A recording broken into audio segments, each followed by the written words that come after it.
study highlighting magnitude of contract cheating sites that target higher education students in the UAE as a call to legitimize such services. The floor is yours.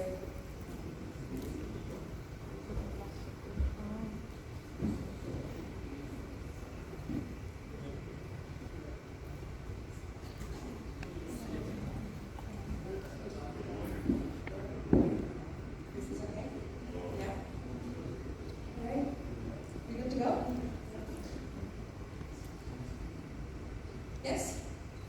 We good to go? All right. Okay, so imagine a 5-year-old has just been asked by the class teacher to make a desert diorama. Obviously 5 years old, the mother or the father gets very handsy, takes the sand, gets the models, gets a glue stick, everything out and creates a beautiful diorama for the child, right? And 5-year-old, it's a baby, so probably just puts a little clouds in there, does some painting, and then you send it back with the child to the school. But then you get an email from the school inviting you for a show and tell.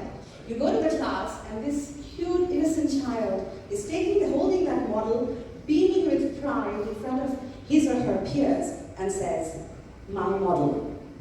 Ladies and gentlemen, I don't know about the desert or the diorama, but what we've just taught the child is contract cheating. We've just taught the child that it's okay to take credit for work that has been done by somebody else, for me. Good afternoon. My name is Zinat Reza Khan from the University of Wollongong in Dubai and the Center for Academic Integrity in the UAE. And it's my absolute pleasure to be talking to you guys about something that's very close to my heart, that's contract cheating and academic integrity values. I hope to be able to go through a bit of these, given we just have 10 minutes or less. So let's talk about education. I think that's what we've been doing the last 2 days, and it's been amazing to see the kind of paradigm shifts that we have seen and already heard about being spoken by the experts. And there's a variety of reasons why we have seen these paradigm shifts. Technology, of course, being the biggest indicator. With artificial intelligence and everything else, originality and integrity in assessments has become the most important thing to talk about. So what is academic integrity? Why are we talking about it? It is nothing but ensuring that our students are fair, honest, they're trustworthy, irrespective of the kind of pressure that's put on them, right? It's the compliance with these ethical and professional principles and standards that we want our students to have, not just in the classrooms, but ultimately so that they can make responsible decisions as citizens in the society. So we know it's important, and we know why it's important. But, and we have also seen a certain shift within the research that's actually being done on academic integrity. Before it was more about the misconduct, about the penalties, talking about all the bad things, and the shift now has more gone towards the integrity champions, the proactiveness, having students as partners in our learning journeys. There are, of course, a variety of behaviors that do, define misconduct or in the absence of these academic integrity values. And technology has taken its own little spin when it comes to looking at misconducts and what students get up to. They can be, as you can see in the slide, quite creative when they want to be. But of course, countermeasures have been in place, and I think EdTech has done well coming forward and helping us academics fight the good fight. But of course, if anything needs to be educative, and if it's punitive, then it's again, we're kind of going back a step. But of course, overuse of these text matching similarity softwares have kind of deterred students from a lot of plagiarism, but kind of taken them into the next big bad wolf, which is the contract cheating. With the ease of e-commerce, easily being able to buy something online, students actually find it as young as 5th graders, 6th graders are able to make purchases online very easily. So I've already defined contract cheating, so I'm not going to go back to doing that, but what is it that they're offering? Absolutely anything under the sun. It could be the scripts, it could offer an oral exam, it could even be them attending your class online and not really your student. And there have been plenty of services, particularly during the pandemic, offering such services. There's a variety of reasons why students do it. We know students do it, some do it maliciously, some do it unintentionally. The unintentional ones are the ones who may not have understood your content. Could be because we are not being authentic in the way we are setting our assessments, right? The malicious ones could be because it's cheaper, they've got poor time management, they just find it easier. So there's a variety of reasons why students do it. But what also makes contract cheating really, really important to talk about is the stakeholders. If you talk about plagiarism and you talk about exam cheating, it's within our jurisdiction as a university. But with contract cheating, we've got third-party providers, SAPL services, companies who are not within our jurisdiction. We don't govern them as universities, and that becomes a huge problem.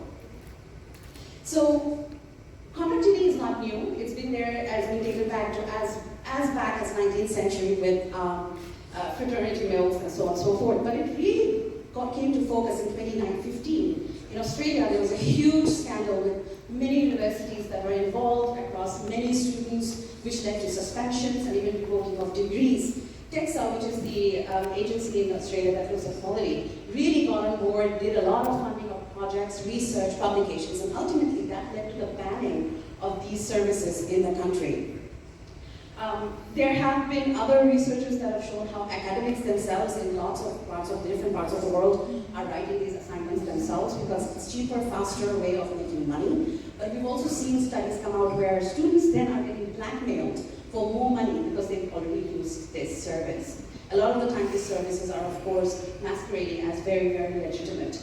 Pandemic kind of threw a lot more limelight on the contract cheating. Host of different variety of research was done in this field, including looking at shared websites, for answer.coms and things like that, which have like become $1 billion industry already. So it is a problem. It is something that everybody is grappling with, but countries are taking steps. They are actively banning such sites. They're using legislation to fight back. And in fact, Australia had a huge win last year against one such company, although it wasn't even housed within Australia. So they were able to ban and censor access to that site. So coming to UAE and higher ed, I'm not going to give the details. Everybody's from higher ed, so most of you have already heard enough about what the setting looks like. But what's really amazing about this country is the quality of education in UAE, and it's the heart of everything that we do here. Right? So if you look at Vision 2021, it's that first-rate education system. The 10 guiding principles His Excellency told us, 5 of those already are talking about ethical framework. So equanimity isn't just an educational value, it's a key competence for sustainable development. When we look at what UAE has done, they've done quite a bit already. So we've had some conferences and stuff, but we've also done some research, very small ones, but they've shown us that 86% of the students, about 20 students in a focus group, who said they knew somebody who was already buying or getting somebody else to do the work from them. And that's a huge leap compared to what's happening in the rest of the world. We've also shown how it's a social problem and not just an educative problem. And that means it leads to unwholesome demand, and that could be addictive. That means students don't just stop doing it in your class, they could be doing it ultimately when they get into the workforce. So the study that we ultimately looked at, of course, was to count how many of these sites exist and how many are being actually visited by students in the UAE. I used a web-based research method and content analysis to do this study, so I will quickly look at and show you what the study really showed. So obviously I had some inclusion criteria based on the focus groups that we had done, the kind of terminologies the students are using and looking for, and so on and so forth.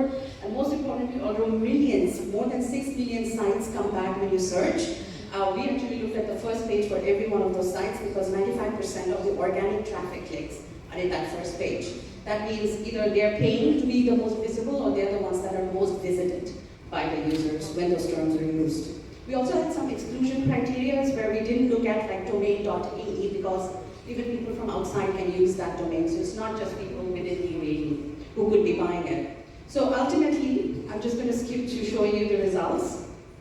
We found 34 organic and unique websites, and what we did find from the results were the top 4 SSIs seem to be common across all the search engines and all the browsers that we looked at. Sites appeared most through search engines at .ae, which is a country code level, top level domain for UAE, and prominently these were the terminologies that students were using when they were actually searching for these sites.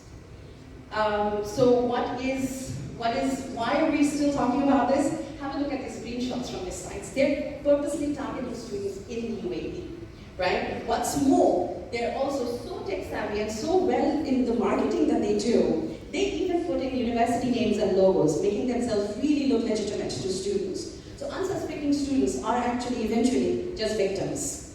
So here's what we come to a conclusion on. Institutions should raise awareness of such behaviors because this is a misconduct. Lead to dialogue towards a paradigm shift right here.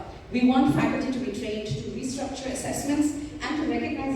quit contract tutoring, it's not that easy. And finally, we want authorities to look to ban or censor such services that offer to write assignments for students with or without a fee.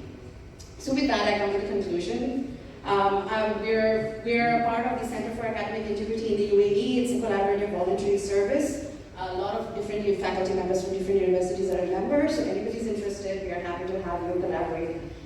Join us, do workshops with us, and have lots of discussions. Thank you. Open for questions.